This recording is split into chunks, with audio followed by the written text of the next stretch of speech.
ఇక్కడ నువ్వు ఎంపిక చేసుకోవాలి. ఇతరులతో పోల్చుకోవటం అనే విషయం చిన్న విషయం కాదు. మనశ్శాంతిని నాశనం చేసే విషయం అది. దేవుడు ఎవరికి ఇచ్చే విలువ వాళ్ళకి ఇస్తాడు, ఎవరికి ఇచ్చే లైఫ్ వాళ్ళకి ఇస్తాడు. ఎంత చెట్టుకు అంత గాలి.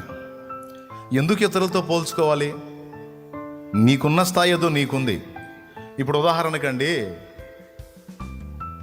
నల్లగా ఉన్నావు నువ్వు, ఎర్రటోడిని చూసి గందరగోళం అయిపోతే నువ్వు ఎరుపవుతావా? కావుగా. నీకు ఇచ్చిన కలర్ ఎవరిచ్చారు నీకు? ఆ కోటింగ్ ఎవరు వేశారు నీకు? ఆ బొమ్మని, నీ బొమ్మని ఎవరు తయారు చేశారు? సృష్టికర్త చేశాడు. నన్ను ఎర్రగా ఎందుకు చేయాలి, నల్లగా ఎందుకు చేసావని అడిగితే ఆయన ఏం చూస్తాడు? నాకు నువ్వు నల్లగా ఉంటేనే నచ్చుతావురా, నాకు నీ కలరే ఇదే నాకు నచ్చింది, నాకు ఇట్లానే నువ్వు ఇష్టం అంటాడు. కుండలు చేసేవాడు నల్ల మట్టితో చేస్తాడు, నల్ల కుండలు వస్తాయి తెలుసా మీకు? ఎర్ర మట్టితో చేస్తాడు, ఎర్ర కుండలు వస్తాయి. నల్ల కుండ అడిగిద్దా, ఎందుకయ్యా కుమ్మరి నన్ను అట్లా చేయలేదు, ఎట్లా చేసామంటే ఏమైంది? పగిలిపోద్ది. ఏం పగిలిద్ది? కుండ పగిలిద్ది. ఎందుకు ఎగస్టాలి దానికి? సృష్టికర్త ఇష్టం. క్రైస్తలో ఇక్కడ గమనించాల్సిన విషయం ఏంటంటే, ఎర్రగున్నానా నల్లగున్నాను, వాడు ఎర్రగున్నాడు నేను నల్లగున్నా, వాడు పొడుగున్నాడు నేను పొట్టిగున్నా, వాడు లావు ఉన్నాడు నేను సన్నంగా ఉన్నా, లేకపోతే నేను లావు ఉన్నాను వాడు సన్నంగా ఉన్నాడు నేను కూడా అట్టయితే, ఇవన్నీ తీసేయి. వాడు 4 ఎకరాలు కూడా సంపాదించాడు, నేను 4 సెంట్లు కూడా, ఇది తీసేవయా, తీసే. నీకు ఉండటానికి తినటానికి ఇచ్చాడా లేదా? లేకపోతే అడుగు దేవుడిని. నీకు కావాల్సిన సహాయం న్యాయంగా జరిగిందా లేదా? అదనంగా దేవుడు ఏదన్నా ఆయన చిత్తమైతే చూసుకుంటాడు. నీకు చెప్తున్న వార్త ఏంటంటే, నువ్వు ఇతరులతో పోల్చుకోవద్దు. పోల్చుకొని నీ మనస్సుని పాడు చేసుకోవద్దు. హల్లెలూయా. పప్పుచారు పచ్చడి వేసుకున్నాడు, తింటున్నాడు. పక్కనోడు పలావ్ తింటున్నాడు. వీడు మనశ్శాంతి తినలేడు. వాడు లెగ్ పీసులు వేసుకున్నాడు, పట్టుకొని లాగుతున్నాడు. ఎట్లుందో ఏమో పప్పుచారు చట్నీ అనుకుంటే ఎట్రయ్యా? ఎట్లా వచ్చిద్దా? లెగ్ పీస్ వచ్చిద్దా నీకు? వేస్ట్. నాకు ఇచ్చింది పప్పుచారు చట్నీ, స్తోత్రం ఇందును బట్టి దేవునికి. వాడికి ఇచ్చాడు, దాన్ని బట్టి దేవునికి స్తోత్రం. ఈ పప్పుచారు ఈ చట్నీ కూడా లేకుండా అల్లాడిపోతున్న వాళ్ళు బోల్డ్ ఎంతమంది ఉన్నారు. నాకైతే నా తండ్రి ఇంత మాత్రం ఇచ్చాడు, దేవునికి స్తోత్రం. కలిగి ఉన్న దాన్ని బట్టి దేవునికి కృతజ్ఞత చెప్పటం, దేవుడు ఇచ్చిన దానిలోనే సంతోషాన్ని సంతృప్తిని వెతుక్కోవటం. నేను ఎందుకు నల్లగున్నాను, నేను ఎందుకు నల్లగున్నాను అంటే, గుర్తుపెట్టుకో, నల్లగా ఉన్న తమ్ముడా నీ కలర్ ఎప్పుడూ మారదు. ఎర్రగొన్నోడు ఎప్పటికైనా నీ కలర్కి రావాల్సిందే, ఆఖరికి సచ్చినప్పుడైనా నీ కలర్కి రావాల్సిందే.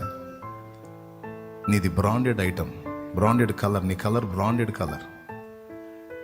ఎంత ఎండలో తిరిగితే అంత క్వాలిటీ పెరుగుతూ ఉంటుంది.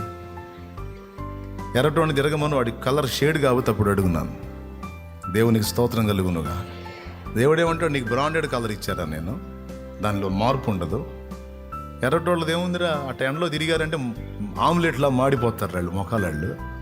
కానీ నీ కలరు ఇంకా నీడలు తేలుతూ ఉంటుంది, ఇంకా రంగు తేలుతూ ఉంటుంది, ఇంకా నాణ్యత పెరిగిపోతుంటుంది. రా పిచ్చోడా, నాకు ఎందుకోరా నువ్వు అట్టుంటేనే బాగా నచ్చుతావురా అంటాడు. ఉల్లి పరిమళం ఉల్లిదే, మల్లె పరిమళం మందారం విలువ మందారానిదే, బంతి విలువ బంతిదే, చామంతి విలువ చామంతిదే. బంతి పువ్వు మంచి వాసన వచ్చింది, మల్లెపువ్వు వాసన వచ్చింది. అసలు నేను ఏ వాసన రాను, పర్సనాలిటీ మాత్రం ఎంత ఉన్నానని ప్రొద్దు తిరుగుడు పువ్వు అనుకుంటే ఎట్లా? వాసన లేకపోయినా నూనె ఇస్తుంది, అది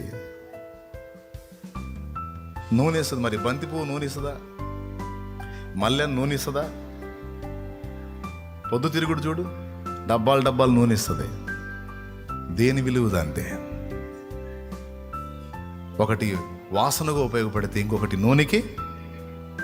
కాబట్టి దేని ఉపయోగం కోసం దేవుడు దాన్ని చేశాడు, దేని స్థానంలో దాన్ని పెట్టాడు. తమ్ముడా, నీ లైఫ్ కూడా అంతే. నీకు ఇచ్చిన స్థానాన్ని నీకు ఇచ్చాడు. నీ ప్రయోజనం నీ విషయంలో నువ్వు ఉన్న స్థితిలోనే నీ ద్వారా దేవుని పనికి ప్రయోజనం ఉంది. అందుకోసం నిన్ను ఆ స్థితిలో ఉంచాడు. ఈ ఉంచిన స్థితిలో నుంచి తృప్తి చెందకుండా పక్కోడితో పోల్చుకొని మనశ్శాంతిని పాడు చేసుకొని దరిద్రంగా తయారవ్వటం ఎందుకు? కాబట్టి చాలా వరకు మన మనశ్శాంతి పోయే కారణం ఏంటంటే పక్కోడితో పోల్చుకోవటం. అమ్మా, నీకున్న చీరలు ఏవో ఉన్నాయిరా తల్లి, ఉన్న డ్రెస్సులు ఏవో ఉన్నాయి, పక్కన పెద్ద మొనగాడి కట్టిందని నువ్వెందుకురా ఉన్న వాటిని కూడా వికారం చేసుకుంటావు? స్తోత్రం. మంచి ముఖవర్చేసి ఇచ్చాడు. ఇప్పుడు అవతల ముఖం ఇంకో టైపులో ఉంది, చీర మాత్రం క్వాలిటీగా కట్టింది, నీ ముఖం అంత చక్కదనం లేదని స్తోత్రం చెప్పుకో. ముఖం శుద్ధంగా లేనప్పుడు ఎన్ని కడితే మాత్రం ఏం లాభం అండి? నీకు చక్కని ముఖవర్చేసి ఇచ్చాడు దేవునికి స్తోత్రం. కాకపోతే పేదరికం ఇచ్చాడు, అందులోనే ఉన్నదానిలో శుభ్రంగా కనపడు చాలు. వెతుక్కుంటే తమ్ముడా, మనకున్నదే శ్రేష్టం. చెప్పండి, మనకున్నదే అంతే. అది జీవితమైనా, పరిస్థితులైనా, భాగస్వాములైనా, అగచాట్లు కూడా. అగచాట్లు కూడా. కొంతమంది అనుకుంటారు వాళ్ళ లైఫ్ బాగుంది, వీళ్ళ లైఫ్ బాగుంది, నా బతుకంతా అగచాట్ల మరి బతుకు అయిపోయింది, నా బతుకు లాంటి బతుకు ఎవడికి వద్దు, ఎవరికి ఉండదు. అసలు దేవుడు నా ఎందుకు కనికరపడి నా భుజం మీద నుంచి బరువు తీసేసి తేలికైన బరువు ఇస్తే బాగుండు. ప్రియులారా, ఓ భక్తుడికి ఒక దర్శనం కలిగిందట. ఓ భక్తురాలి కనుక్కోండి. ఓ రోజు దేవుని ముందుకు వచ్చి, ప్రభువా, ఈ భారభరితమైన సిలువ నేను మోయలేకపోతున్నా, కాబట్టి నేను సిలువ మార్చుకుంటా. ఓకే, అదిగో అక్కడ చాలా సిలువలు ఉన్నాయి, అవి ఇతరులకు చెందిన సిలువలు, తీసుకో, నీకు ఏది నచ్చిద్దో అది తీసుకోపోమన్నాడు. రకరకాల సిలువలు ఉన్నాయి అక్కడ. ఈమె పోయింది, ఆ సిలువని ఈ సిలువని తిరగేసి ఒక సిలువని ఎత్తుకుంది. కొంత దూరం నడిచింది. అబ్బో, ఇది కొంచెం పొడవు ఎక్కువైనట్టుంది, సన్నగానే ఉంది కానీ పొడవు ఎక్కువైనట్టుంది, నాకు కొంచెం అన్కంఫర్ట్గా ఉందని మళ్ళీ వెనక్కి వచ్చింది. ఏమి నా కుమారి అన్నాడు, ఇది కొంచెం ఈ వెడల్పు తక్కువగా ఉంది కానీ పొడవు ఎక్కువైంది ప్రభువా. డోంట్ వరీ, అక్కడ పడేసి ఆ ఉన్న సిలువలో ఇంకో దాన్ని చూసుకొని తీసుకొని పో. మళ్ళీ 4-5 సిలువలు తిరిగేసి మళ్ళీ ఇంకోటి ఎత్తుకుంది. ఇది బాగుంది అని ఎత్తుకుంది. కొంచెం దూరం పోయిన తర్వాత అది పొడవు మోయనంగానే ఉంది కానీ దాని మందం ఎక్కువగా ఉంది, ఈ మెడ దగ్గర అన్కంఫర్ట్గా ఉంది. కొంచెం దూరం పోయినాక, బా ఇదేందో మందంగా ఉంది, వద్దు అని, ప్రభువా డోంట్ వరీ, పడేసి ఇంకోటి తీసుకొని పో. ఇంకొక సిలువు తీసుకొని పోయింది. అది తీసుకొని కొంచెం దూరం పోయింది.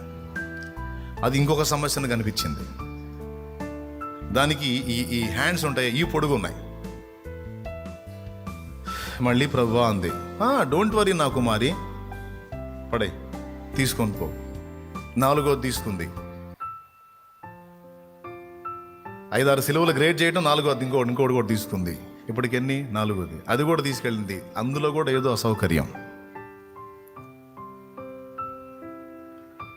ప్రభువా బాగలేదు ప్రభువా, ఇంకొక ఛాన్స్, ఇంకొక సిలువ మార్చుకుంటాను. ఓకే, డోంట్ వరీ బిడ్డ, నువ్వు అట్లే ఇబ్బంది పడద్దు, తీసుకొని పో. అప్పుడు మళ్ళా సిలువలు తిరగేసి ఒక్క సిలువను తీసుకుంది. అది పర్ఫెక్ట్గా సరిపోయింది. అది ఎత్తుకొని ముందుకెళ్తా ఉంది.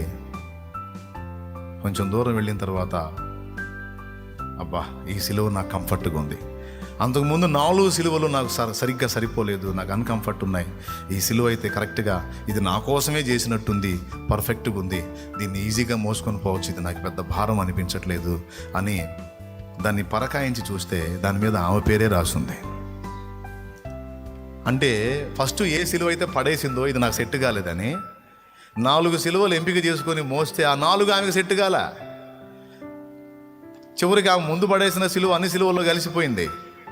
ఆ సిలువను చూసి చివరికి తన సిలువ తను ఎత్తుకొని కంఫర్ట్ ఫీల్ అయింది. అప్పుడు ప్రభు అన్నాడు, నా కుమారి నీ భుజం మీద ఉన్న సిలువ ఎవరిదో తెలుసా అన్నాడు. నా పేరే రాసిందిగా ప్రభువా. నీ కోసం సిద్ధపరిచిందమ్మా అది. నీ సిలువని ఇంకొకళ్ళు మోయలేరు, ఇంకొక సిలువని నువ్వు మోయలేవు. ఎవరి సిలువ వాళ్ళే మోయాలి. వాక్యం ఏముంది? ఎవడైనా నువ్వు నన్ను వెంబడింప గోరినేడల ప్రతిదినము పక్కోడు సిలువను ఎత్తుకొని నన్ను వెంబడించవాలి కదా, కాదా? తన సిలువను ఎత్తుకొని, దేన్ని ఎత్తుకొని?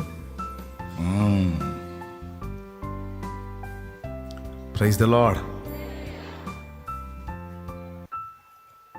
ఎవరికి ఏ లైఫ్ ఇవ్వాలో, ఎవరిని ఏ స్థితిలో ఉంచాలో, ఎవరిని ఎందుకు ఎలా వాడుకోవాలో ఆ కథానాయకుడికి తెలుసు. సో జీవితంలో మనశ్శాంతిని కాపాడుకోవడానికి ఉపయోగపడే ఒక అద్భుతమైన మాట చెప్పా. మరి ఎంతమందికి ఎక్కిందో నాకు తెలియదు. నా లైఫ్ ఇలా ఎందుకో, వాళ్ళ లైఫ్ అలా ఎందుకు అనే దరిద్రపు ఆలోచన ఎన్నడూ రానియొద్దు. నాకు ఈ పేదరికం ఏంది, వాళ్ళకంత సంపన్న స్థితి ఏందనే ఆలోచన ఎన్నడూ రానియొద్దు. సంపన్నులుగా ఉన్నవాళ్ళు నీ అంత సుఖంగా లేరు, సౌఖ్యంగా లేరు. నీకు ఇచ్చిందేదో ఇచ్చాడు, అందులోనే నీకు ప్రశాంతత ఇచ్చాడు. నీకు ఇచ్చిన దాన్ని బట్టి, నీకున్న దాన్ని బట్టి దేవునికి కృతజ్ఞతలు చెప్పుకో. ఆయన తలుచుకుంటే భవిష్యత్తులో నీకు కూడా ఇస్తాడు. ఇచ్చిందాకా ఓపిక పట్టు. అంతేగాని పక్కోళ్ళతో పోల్చుకొని ఇప్పుడు నీ ప్లేట్ నిండా ఆహారం పెడితే దాన్ని తృణీకరించవద్దు. నీ సృష్టికర్తను అవమానపరిచిన దానివి అవుతావు, అవమానపరిచిన వాడివి అవుతావు.